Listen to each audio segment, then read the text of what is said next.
목요일엔 노상담 바로 시작하겠습니다. 달고 다른 처세술은 밥맛 없어. 긍정의 힘은 살짝 지겨워. 부정의 힘으로 순수하게 성공한다. 노상담. 네, 황크라테스입니다. 네, 표정 상담, 문답 상담, 아이유, 제가 여러 가지 별명을 붙여드렸습니다만은 과연 그 별명을 계속해서 앞으로 이 방송에서 들을 수 있을 것인가? 그렇죠. 네. 개편이 얼마 남지 않았기 때문에. 그럼요. 저는 뭐 이미 마음속으로 안녕이라는 말을 날리고 있습니다. 자, 오늘은 어쨌든 재밌게 상담을 한번 해보고 처분을 기다리겠죠. 그렇죠. 그렇죠. 게시판에 올라오는 글로 가지고 결정이 된다고 하니 뭐 보도록 하죠. 자, 그럼 상담을 내용을 먼저 들어보겠습니다.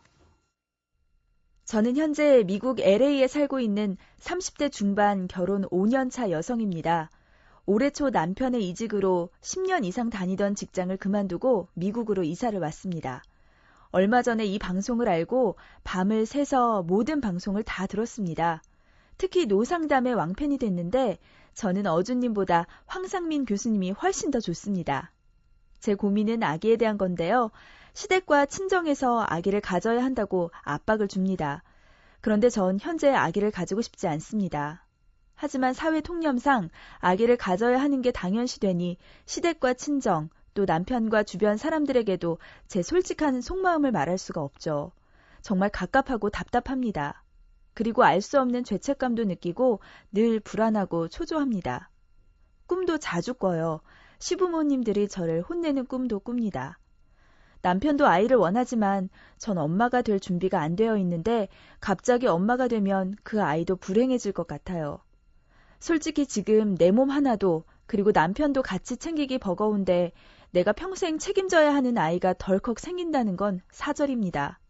저를 비정상이라고 말할 수도 있겠지만 자식한테 자신을 모두 희생하면서 살고 싶을까? 저는 그런 생각이 들어요.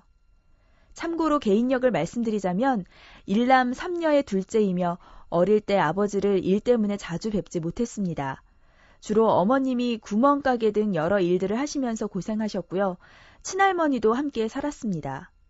하지만 어릴 적부터 엄마와 우리 자매들은 똘똘 뭉쳐서 매우 행복하고 웃음이 떠나지 않은 삶을 살았어요. 그래서 저는 지금 제일 존경하는 인물이 엄마랑 저희 언니예요. 남편은 매우 논리적인 사람이라 늘 전 그 사람 앞에서는 좀 부족한 부분이 있는 것 같습니다. 그래서인지 아이가 태어나면 제 남편이 아이 앞에서 저를 혼낼 것 같고 그러면 내 아이는 나를 무시할 것이고 남편과 아이는 더욱 친밀해질 것만 같고 나는 왕따가 될 것 같은 상상을 해보곤 합니다. 그리고 제 아이가 태어나면 제가 싫어하는 시댁 부모들이 아이를 보러 오려고 할 것이고 자주 그들과 대면하는 게 싫고 혹시나 그들이 아이 때문에라도 같이 살려고 하지 않을까 싶은데 정말 끔찍합니다. 네, 저는 이 사연을 일단 인정할 수가 없습니다. 인정할 수 없다는 건 네, 이런 사연이 없다는 뜻인가요? 저보다는 황상민 교수님이 훨씬 더 좋다고 했기 때문에 네. 일단 사연 자체를 저는 인정할 수가 없어요. 다 거짓말이에요, 이거. 거짓말이라도 뭐 상관은 없어요. 그렇기 때문에 이 사연이 채택이 된 거지 않습니까? 네. 가끔 이런 그 사연들이 옵니다. 네. 저보다 황상민 교수님 더 좋다고. 그런 사연들은 항상 채택이 되죠. 어쨌든 전 받아들일 수 없다는 점 먼저 명백히 하고 네. 그럼 이 사연을 그럼 들어가 보겠습니다. 일단 저의 또 가볍게 짝이 없는 얄팍한 무학의 통찰을 얘기해 보자면 이분은 아이가 싫은 게 아니고 그렇게 자꾸 말씀하시는데 아이로 인해서 이제 부딪히게 될 여러 부대 상황들 그게 두려운 것 같아요. 사실 뭐 아이로 인해서라고 이야기하지만 지금 이분 자체가 당신의 결혼 생활에 대해서 힘들어하고 있어요. 그것도 그런 것 같습니다. 결혼 생활뿐만 아니라 물론 미국으로 이제 이민 갔다라는 거, 이주했다라는 데서 오는 스트레스가 상당히 있는데 사실 이분은 이 한국에 있을 때는 직장 생활도 하고 있었고 네. 그래서 당신이 하는 일들이 분명히 있었고 나름대로 자신에 대한 긍정적인 생각을 하고 있었거든요. 그런데 미국으로 가자마자 이제 자기가 뭘 하는가, 자기가 뭘 특별히 할 일이 없는 상황이 또 벌어지게 되는 거죠. 그러다 보니까 더 위축되고 그게 자존심이 지금 상당히 상해 있는 그래서 약간 좌절감을 느끼고 계신 상황이에요. 이런 것도 보이는 것 같습니다. 보면은 제일 존경하는 인물이 엄마와 언니가 되기는 쉽지 않거든요, 보통. 그건 별로 중요하지 않아요. 하나의 포인트가? 네. 사실 왜 그러냐면 이분이 이 개인적인 가족력을 적어놓은 걸 보면서 당신이 지금 가지는 어려움이 나의 이전의 가족 생활에서 발생하는 건 아닌가 이런 측면으로 생각을 하시려고 하는데 지금 겪고 있는 문제와 가족력하고는 아무 관계 없습니다. 이런 거는 관계 없을까요? 네. 저는 이제 이걸 일단 무슨 생각이 들었냐면, 그러니까 자매들끼리 똘똘 뭉쳐서 어려운데 네. 굉장히 행복했다고. 그래서 네. 언니가 제일 존경스럽다고. 네. 엄마까지는 제가 이해가 가는데 네.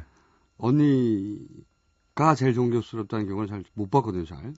자기가 못 봤다고 해서 없다고 주장하면 안 됩니다. 아니, 그런데 네. 제 말의 요는 뭐냐면, 그렇게 엄마하고 언니가 이렇게 자기를 항상 돌봐주고, 품어주고, 그래서 실수를 해도 되고, 그렇죠. 자기가 보호받고, 그렇죠. 그러니까 딸이자 동생의 심리 상태를 항상 유지하고 있었던 것 같은데, 남편이 굉장히 논리적이라서 이렇게 지적을 잘하고 자기한테 부족하다고 느끼게 만드는 그런 그렇죠. 남편이잖아요. 그렇죠. 그래서 저는 이분이 항상 좀 약간 경계한 상태에서 내가 이렇게 무시당하면 안 된다.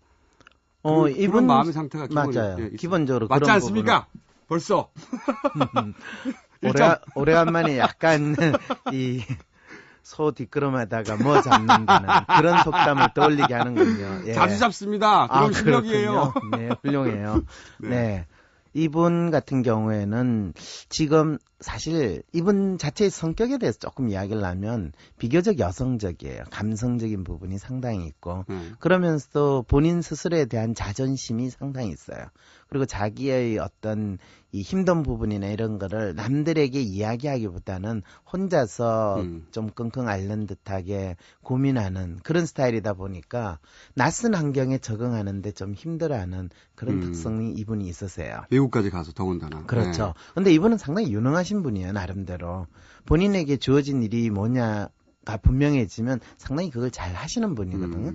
근데 제가 이분 사연을 보면서 참 안타깝게 생각한 거는 이분은 당신이 아이를 가지는 거에 대해서 엄청나게 부담감을 가져요. 그리고 이분 같은 경우에는 어떤 일을 할 때 딱 모든 게 다 비교적 명확하고 정리가 된 상태에서 일을 하고 그럴 때 훨씬 자신감을 느끼시는 분이시거든요.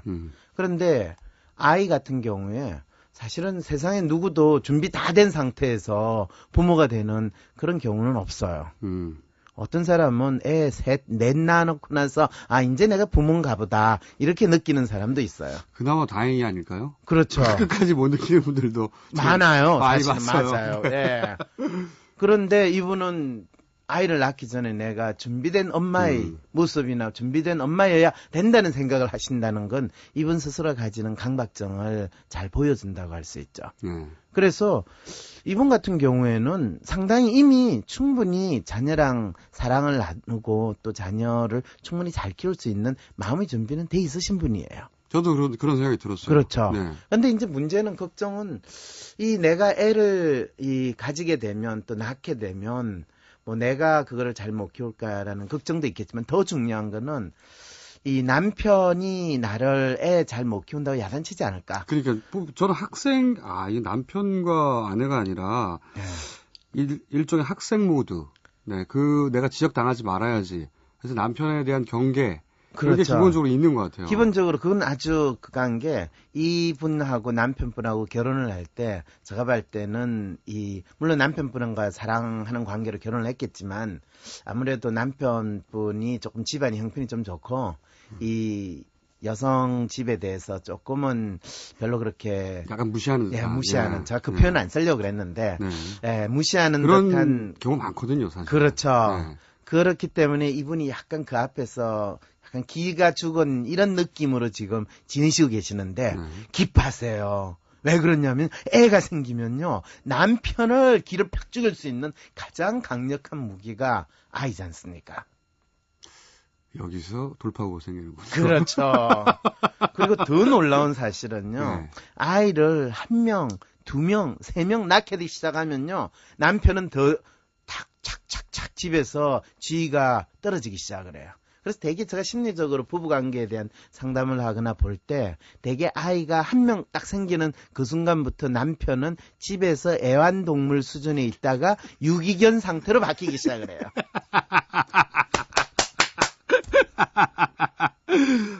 제가 선생님 상담을 좋아하는 이유가 뭐냐면, 네.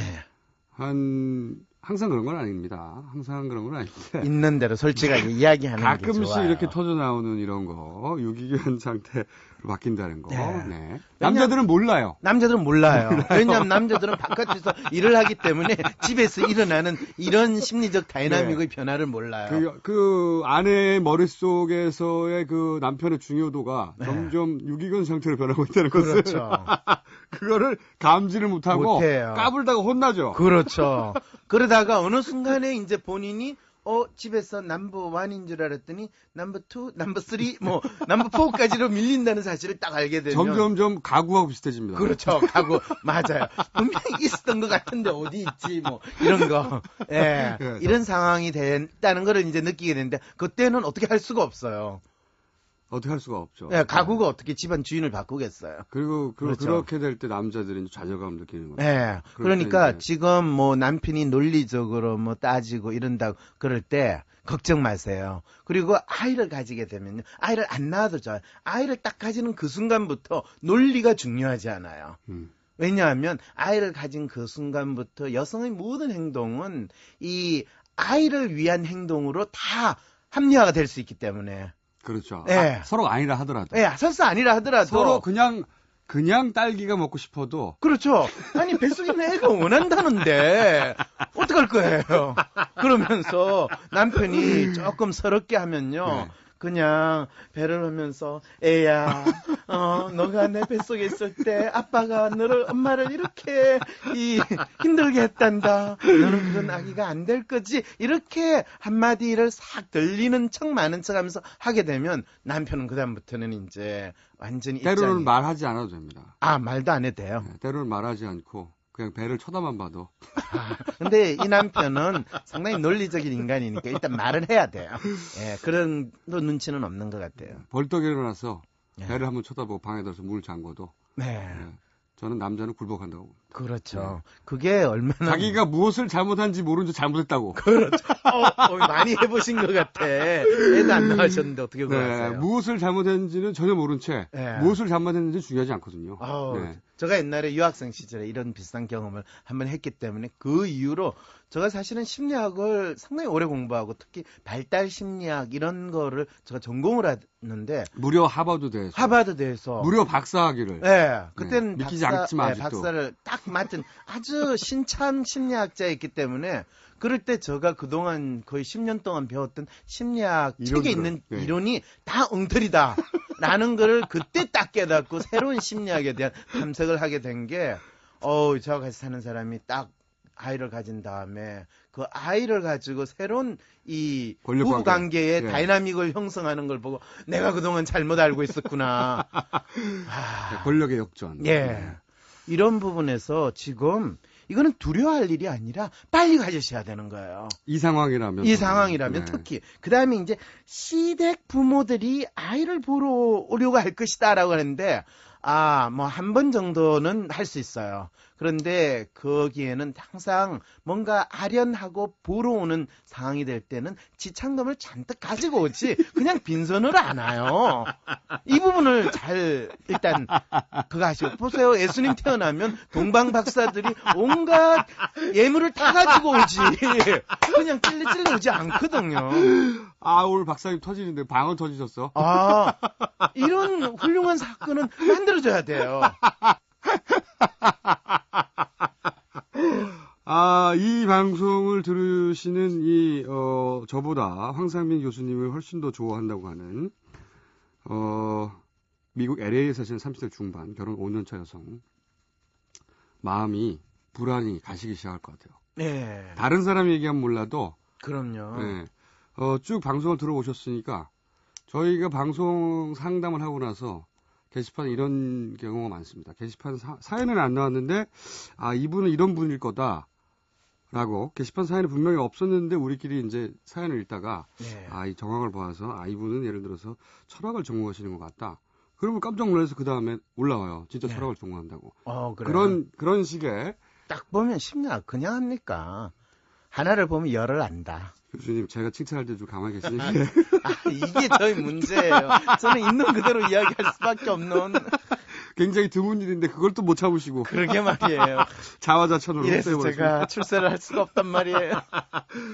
어쨌든 그 경우를 다 봤기 때문에 이 상담을 열심히 들으셨다면은 이 얘기가 맞다 하는 신뢰를 하지 않으실까. 네. 저희가 그 상담은 잘못됐다라고 반박 받아보거나 그런 유추로 틀렸다라고 그런 경우는 없었거든요. 네. 거의 없었어요. 그리고 한 가지 이제 이분이 걱정하는 게 내가 내 자신도 제대로 감당하기 힘든데 자식을 위해서 내가 희생하면서 살 수 있을까 생각을 하는데요.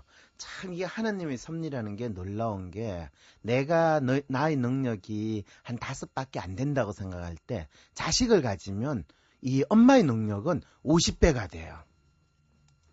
그런 것 같긴 하더라고요. 네. 신기해요. 김어준 선생님을 키운 어머님을 연상을 해보면 이거는 충분히 사실이라는 건 누구나 알 수 있죠. 네. 근데 저희 모친은 저를 굉장히 쉽게 키우셨어요. 항상 자식들은요, 우리 엄마는 나 키우면서 힘든 게 하나도 없었어요. 그냥 거저 키웠어요. 다 이렇게 자식은 근데 이야기하게 돼 이거는 있어요. 제가 하는 말이 아니고 저희 모친이 하는 말인데 왜냐하면 저희 모친은 도시락을 제 기억으로는 중고등학교 다 합쳐서 한 10번 정도 싸주셨어요. 왜냐? 귀찮아서! 아니에요. 이 아이의 생존 능력을 키우기 위해서 도시락을 안 싸주면 얘가 반에 가가지고 다른 애들 도시락을 다 나름대로 먹게 될 거 아니에요. 저희 모친의 편은 그때 조그마한 유치원을 하셨는데 네. 야 너는 학교 네. 나는 유치원 각자 할 일이 있는데 그렇죠. 10번을 근데 어떻게 싸줬냐? 네. 본의 아니게 일찍 일어났을 때 심심하니까. 훌륭하시네요. 저희 어머님은 예외로 하고 대부분의 경우에는 그런데 도시락도 잘 안 먹고 자라신 분이 어떻게 그렇게 살은 찌셨어요? 아니 그래 친구들 도시락을 많이 그러니까 바로 그게 놀라운 어머님의 또 다른 이 자녀 양육의 비법이었던 거예요. 제가 그래서 물어본 적이 있어요. 네. 나이 먼저 한참 먹고 30 넘어가지고 네. 갑자기 생각나가지고 왜 그렇게 나를 방치했냐고. 물론 저는 크고 나서는 굉장히 감사한데 그렇죠. 그 방목을 감사하는데 그래서 특별한 교육 철학이라도 있었냐 그랬더니 네. 저희 모친 이야기는 없었다. 그냥 내가 바빴다. 근데 그 이야기는 네. 사실 이 맹잔의 어머님이 애를 이렇게 키웠다 뭐 그런 이야기 있잖아요. 네. 그럼 그 당시에 맹잔의 어머니한테 가가지고 왜 공동묘지에 사시다가 시장으로 이사를 가셨습니까?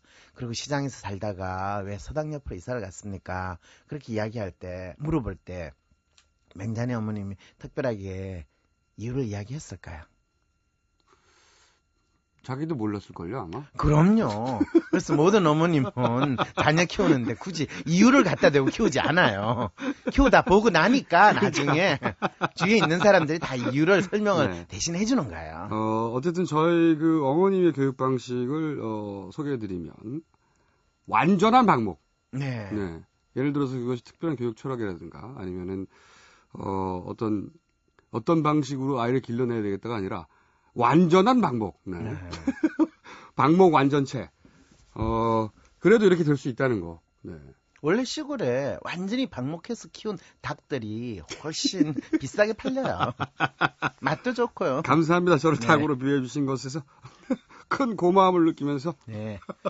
그럼 이분에게 마지막으로 이제 정리해서 한마디 해주시죠. 네.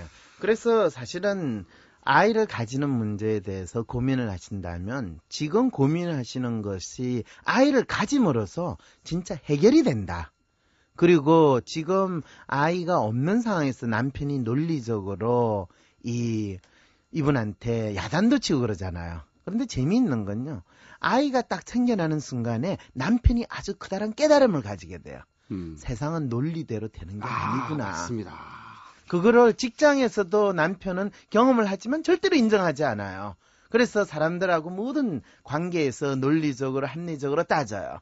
그런데 자기 자식이 딱 생기는 순간 인간은 거기서부터 논리성이라는 게 아니라 더 중요한 감성이라는 것의 힘을 인식하기 시작을 해요. 그게 이제 좌우의 차이기도 하죠. 그렇죠. 네, 그 비율이 어떻게 다른가. 네. 저는 그렇게 생각하는데. 오늘은 여기까지입니다. 지금까지 황크라테스 다시 볼 날이 얼마 남지 않았을지 아니면 6개월을 더 볼지 여기까지입니다. 감사합니다. 네, 수고하세요.